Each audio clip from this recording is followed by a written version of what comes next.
कहते हैं कोई सीगल ऐसी यात्रा से जिंदा नहीं बच सकता। किसी ने नहीं सोचा था कि मैं कर पाऊंगा। फिर भी मैं यहां हूं, मोरक्को के समुद्र तट पर खड़ा। मेरे पंख टूटे फूटे, शरीर कमजोर, लेकिन दिल अब भी धड़क रहा है। तुम जानना चाहते हो कि मैं यहां तक कैसे पहुंचा? तो ध्यान से सुनो। पैसले, स्कॉटलैंड के दिल में, शहर की भागदौड़ के बीच एक छोटी सी जंग अनदेखी रह गई। कचरे और अंधेरे के नीचे दबा एक सीगल कूड़ेदान में फंसा पड़ा था। कमजोर, भूखा, भुला दिया गया। यह उसकी तकदीर नहीं थी जैसा उसने सोचा था, लेकिन तकदीर की और ही योजनाएं थीं। एक हाथ अंदर बढ़ता है, कोमल, सावधान। एक बचावकर्ता नाजुक पक्षी को कचरे से निकालता है, उसे जमीन पर रखता है और उसके पंखों की जांच करता है। वह जिंदा है, बस किसी तरह। लेकिन उसकी आंखों में सिर्फ जीने की चाह नहीं, कुछ और भी है। एक स्वाभाविक प्रवृत्ति, खुले आसमान की पुकार। कुछ दिनों बाद जैसे जैसे उसकी ताकत लौटती है, वह आजादी की ओर अपने पहले कदम बढ़ाता है। एक छत पर बैठकर वह ऊपर फैले अनंत नीले आकाश को निहारता है। उसके भीतर कुछ जागता है। यह सिर्फ दूसरा मौका नहीं, यह एक बुलावा है। फिर अपने पंखों की एक जोरदार फड़फड़ाहट के साथ वह उड़ान भरता है।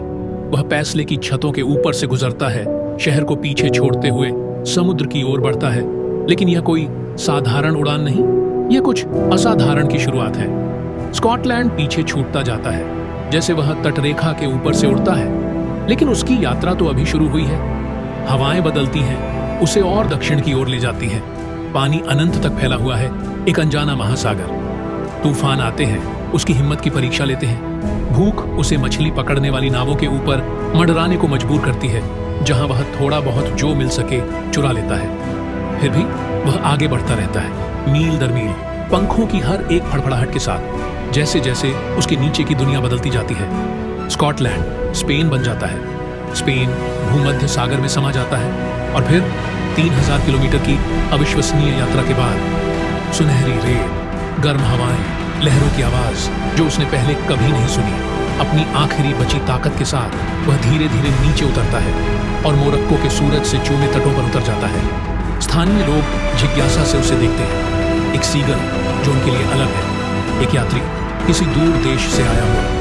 एक पर्यटक उसकी तस्वीर लेता है और ऑनलाइन साझा करता है, कैप्शन लिखते हुए, स्कॉटिश सीगल मोरक्को के सूरज का मजा लेते हुए। यह तस्वीर फैलती जाती है। स्कॉटलैंड में वही लोग जिन्होंने उसे बचाया था इस पोस्ट को देखते हैं। अविश्वास आश्चर्य में बदल जाता है। दुनिया देखती है जैसे सुर्खियों में यह खबर छा जाती है, पैसले के कूड़ेदान से मोरक्को के समुद्र तट तक एक सीगल की अविश्वसनीय यात्रा। और वहां वह एक चट्टान पर बैठा है, क्षितिज की ओर देखता हुआ।